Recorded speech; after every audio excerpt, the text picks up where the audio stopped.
Francis Ngannou a quitté l'UFC. La réalité, c'est que comment est-ce que le champion du monde du poids lourd quitte un championnat aussi important en fait? La réalité, c'est que il y a beaucoup de quiproquos qui avaient entaché clairement son passage à l'UFC, et c'est la raison pour laquelle ce dernier a décidé de quitter en fait la ligue. Mais dans cette vidéo, il est question pour moi en fait de te parler de différentes raisons qui ont peut-être quelque part poussé l'athlète à partir. Sur ce, on est parti. Salut, moi c'est Warren et bienvenue dans ma chaîne Warren et Asiana, guerrier mental. Ici, on parle de développement personnel, on parle d'entrepreneuriat. Ce sont des thématiques qui te parlent de choses à faire. La première, tu t'abonnes à la chaîne et tu cliques sur la notification. La deuxième, tu nous suis à travers nos réseaux sociaux, notamment Facebook et Instagram. Alors, comme je te disais, aujourd'hui, en fait, on va parler de l'histoire de Francis Ngannou, qui vient de quitter clairement l'UFC. Et je pense que, clairement, quand il a quitté l'UFC, oui, il y a peut-être certains regrets, mais clairement, Francis Ngannou veut en découdre, en fait. Clairement, c'est quelqu'un qui veut en découdre, c'est quelqu'un qui veut clairement prendre son avenir en main. Et on va un peu analyser en 3 points essentiels les raisons pour lesquelles Francis Ngannou décide de partir en fait. Pourquoi est-ce que, avec tout l'avenir qu'il avait dans le sport du MMA, avec tout ce qui va avec, mais pourquoi est-ce qu'il décide de partir en fait? Quelles sont les différentes raisons qui le poussent à partir? Et c'est ce qu'on va clairement énoncer dans cette vidéo. Alors premièrement, l'une des raisons fondamentales, oui, si ce n'est quelque part on va dire la raison la plus cruciale, c'est le fait que Francis Ngannou déjà se plaignait du fait que à un moment donné les finances ne suivaient pas. Oui, la première raison sont les finances. Clairement, c'est quelqu'un qui avait déjà beaucoup de dilemmes avec notamment le propriétaire de l'UFC qui est simplement Dana White. C'est-à-dire qu'il avait déjà beaucoup de différends avec ce dernier par rapport au fait que les salaires n'étaient pas intéressants. Ou du moins les deals n'étaient pas intéressants à travers les combats. Rendez-vous compte par exemple, à chaque combat, Francis Ngannou gagnait simplement 20% des gains en fait. Ça veut donc dire quoi? Ça veut donc dire que dans un rapport de 100%, il gagne ne fût-ce que 20% seulement de tout ce que le combat va rapporter. Donc vous voyez clairement que les autres 80%, autant pour moi, sont clairement empochés par la ligue et le chef en fait.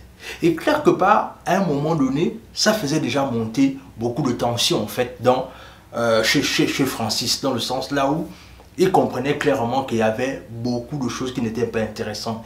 Et même là, il va faire une comparaison avec d'autres championnats, là où en fait dans les autres championnats, notamment de la boxe anglaise, c'est que là-bas, il gagnait, les différents combattants gagnent environ 50% des parts en fait des différents combats. Donc vous voyez clairement que déjà, il y a un poids deux mesures dans le sens là où à un moment donné, tu ne peux pas venir là avec tous les risques qu'il y a et à un moment donné, tu dis que non, mais est-ce qu'il n'y a pas moyen de revoir le deal? Mais clairement, Dana White, c'est quelqu'un qui est clairement carré sur ses positions et c'est un peu ça qui a fait en sorte déjà, ça crée déjà des tensions avec Francis en fait. La deuxième raison, c'est le fait que il n'y a pas d'assurance dans les combats du MMA. Vous l'avez bien compris. Il n'y a pas d'assurance. Ça veut donc dire quoi? Ça veut dire qu'il n'y a pas d'assurance santé, il n'y a pas d'assurance vie. C'est-à-dire les combattants que vous voyez dans les cages qui sont en train de se battre là, s'ils se font mal, s'ils ont des accidents, c'est à leurs propres frais en fait. Est-ce que vous vous rendez compte de cela? C'est-à-dire que déjà, ça c'est une deuxième frustration également que Francis avait souligné en fait, le fait que les athlètes ne sont pas pris en charge par l'UFC. Donc vous voyez déjà que quand on voit sur le terrain, sur la cage, on voit comme ils sont en train de se saigner, ils sont en train de se taper dessus, mais à la fin de la journée, c'était les personnes qui n'ont même pas d'assurance. Et même là, je ne sais même pas comment ça s'est passé, comment est-ce que Francis a financé l'opération de son genou. Certainement, c'est allé dans sa propre poche. Mais la réalité, c'est qu'il disait déjà à la base qu'il n'y avait pas d'assurance santé. C'est-à-dire que même si, par exemple, il arrivait peut-être qu'un athlète arrive à mourir au terrain, sur le ring, mais en fait, c'est pris par lui-même, en fait. Et clairement, tu te poses la question de savoir, mais comment est-ce qu'une grande organisation arrive à ne pas assurer ses athlètes, en fait? C'est juste incroyable. Incroyable. C'est-à-dire que moi-même, quelque part, je suis même un peu choqué quand j'écoute ce genre de choses. C'est-à-dire qu'avec autant d'argent que ce monsieur-là brasse, comment ne pas assurer ses athlètes? C'est carrément incompréhensible. Le troisième point ici, c'est simplement le manque de liberté. Oui, tu l'as bien compris. La réalité, c'est que les athlètes de l'UFC, en fait, c'est ce qu'on appelle en fait en anglais les independent contractors. C'est-à-dire, ce sont des indépendants. En la base, ce sont des entrepreneurs. C'est-à-dire, ce sont des personnes qui sont à leur propre compte. Mais la réalité, c'est que, conscient du fait que tu es à ton propre compte et que tu es un entrepreneur, tu viens, tu fights. Mais la réalité, c'est qu'à un moment donné, Francis n'avait pas la liberté en fait de choisir les personnes avec lesquelles il devait combattre.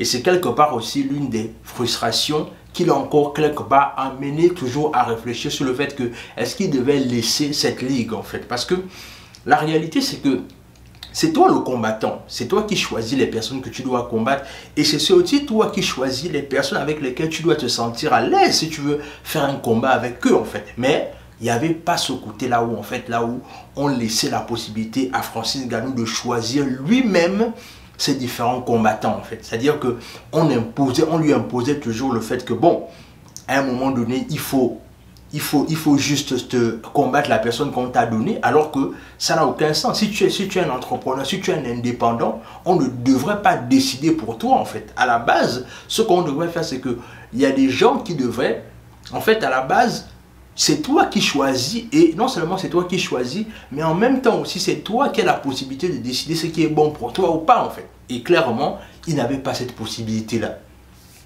Et à la fin de toutes les négociations, ils sont arrivés à une conclusion là où en fait ils avaient demandé clairement à Francis qu'on va revoir tes deals parce que clairement, ce que tu as dit quelque part ça a du sens, mais voilà ce qu'on va faire.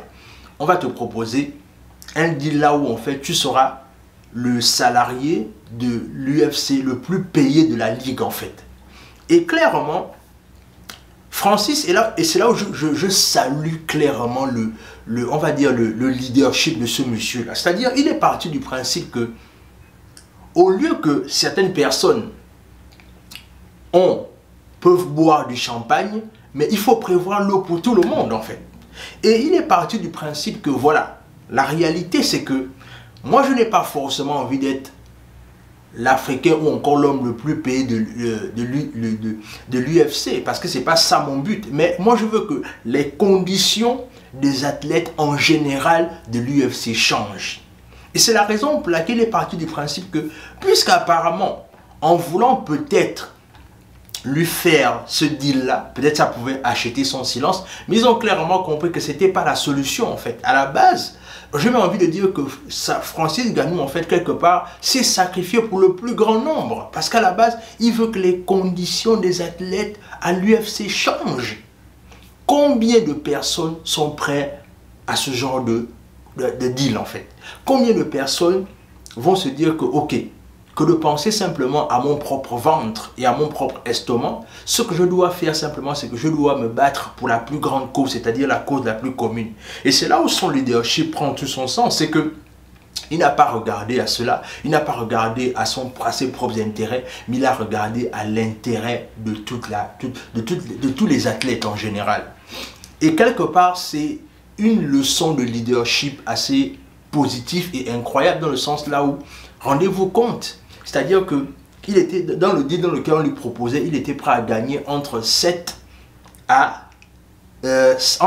autant pour moi et à 7 millions de dollars. Est-ce que vous vous rendez compte? C'est-à-dire qu'il était bien parti pour gagner beaucoup d'argent, mais il n'a pas regardé ça, il a regardé est-ce que après moi les choses vont changer en fait.